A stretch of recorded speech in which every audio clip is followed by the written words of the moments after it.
Hello, my name is Valerie Lastly, and I am an abuse recovery coach, and I am speaking from the heart. The last time we spoke, I had moved into my own apartment. I told my minister that nothing he said would influence me to go back. My husband did not take that very well. One day I left for work rather early, and I forgot some papers. So at lunchtime I decided to go home and get them. But something told me not to go by myself. So I asked a male friend of mine to go with me. As I was coming out of the door of the apartment to get back into the car, I looked up and my husband was coming out of the door of an apartment across the parking lot.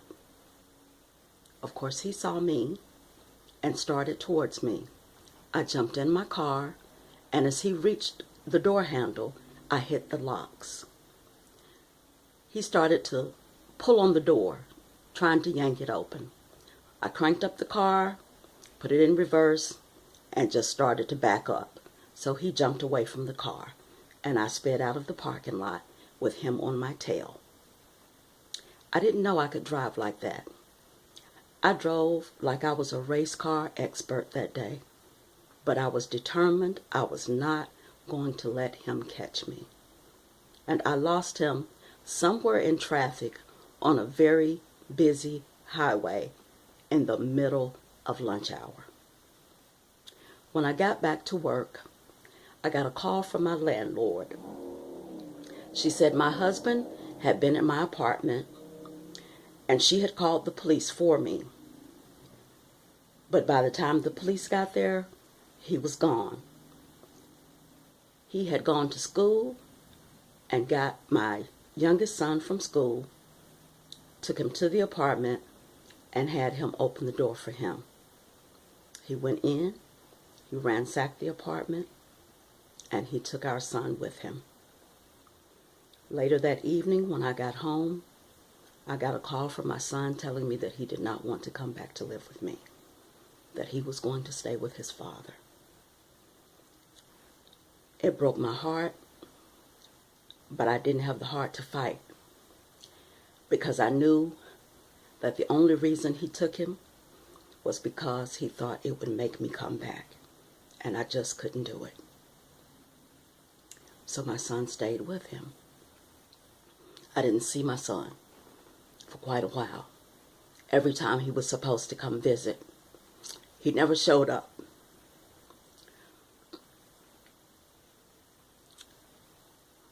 That was the most heartbreaking part about the whole thing. But my middle son was still with me. And I continued to go to church, just as my husband continued to go to church. My minister kept insisting with him to just be patient and not harass me and let him talk to me. One Saturday evening, when my husband had both of my sons with him, by this time my oldest son was almost 18. That's why I'm not talking about him. I'm only talking about the two younger sons. That weekend, it was his weekend to have both of them. He had picked my son up on Friday, who lived with me. On Saturday evening, my husband started calling the apartment. Every 5 minutes, the phone was ringing, arguing with me about what someone told him about seeing me in a restaurant eating with another male. I told him I was not going to argue with him about it. I was done. He had nothing to do with what I was doing anymore. Eventually, I just simply unplugged the phone from the wall. Sunday morning, I plugged the phone back up as I got ready for church, and as soon as I did, it rang. I answered it. It was him telling me, when you go to church today, don't tell Brother so-and-so, our minister, about the argument last night. Don't tell him that I've been calling the house. Just don't tell him anything. I hung up the phone. And as soon as I got to church, I went and told Brother so-and-so what had happened. He called him into the office, evidently, to talk to him about it. I sat by myself in church, and when church was over, as I walked out to get a ride with my girlfriend, my husband grabbed me, slammed me into the building, and it took 4 men to pull him off of me. I got in the car with my girlfriend so she could take me home. He got in the church van and chased us. So of course she wouldn't let me go home. And he finally left us alone because he was supposed to be taking members home from church. When I finally got home that evening, my oldest son called because someone had called him about what happened at church. He said, "What time is Daddy supposed to bring Ronald back home?" And it was my son's birthday, my middle son's birthday that day.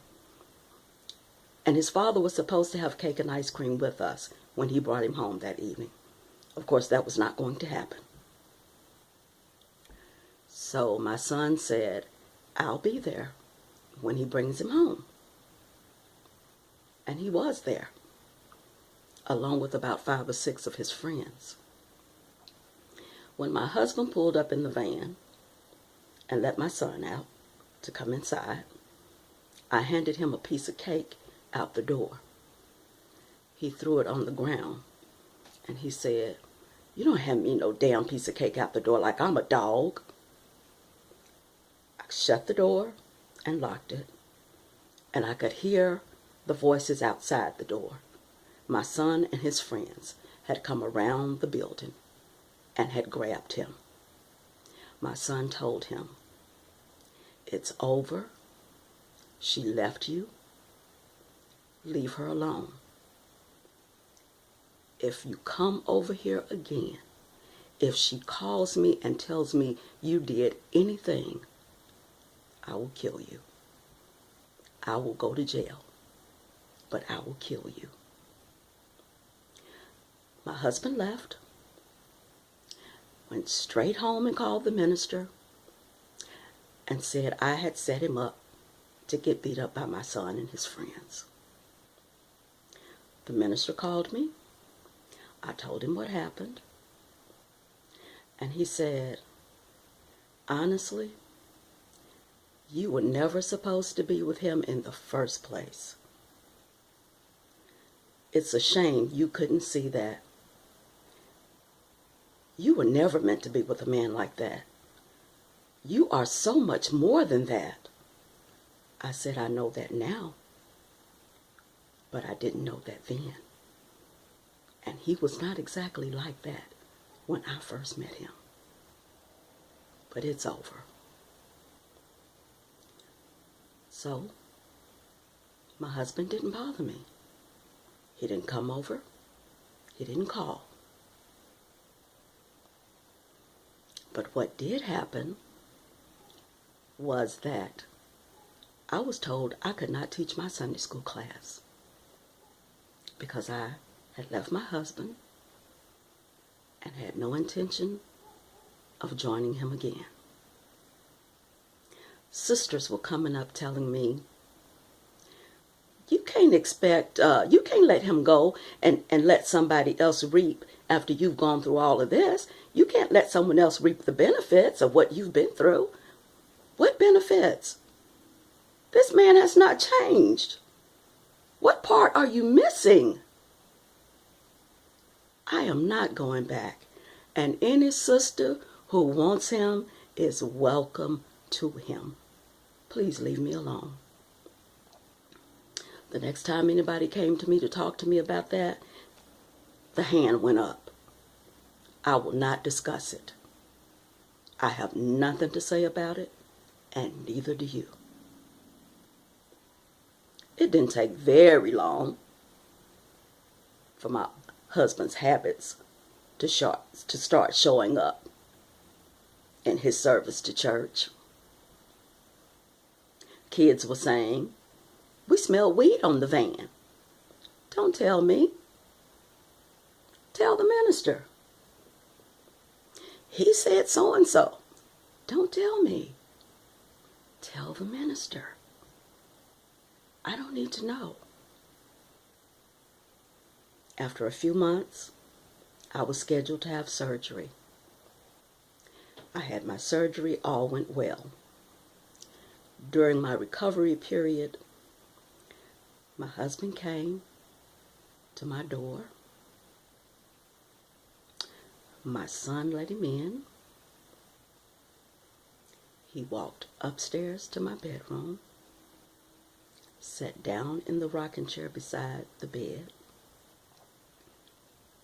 and said, "I've had enough. Are you coming home or not?" I said, "I am not coming back to that house or to you." "Okay. Well then, I'll just treat you like you don't exist." I said, "You do what you have to do." He left, and within 3 weeks, I received divorce papers. I was never so happy in my life. And I quickly got an attorney and went through that divorce. I was so happy to be divorced from him. Our divorce was final January 14th, 1992. And I was free. I was free to find out who I was. But I wasn't quite ready for what I found out. Stay tuned. There's more to come. A new series will start. Immediate life after abuse. Thank you for allowing me to come into your home today. Do have a good day. This is Valerie Lashley, and I am speaking from the heart.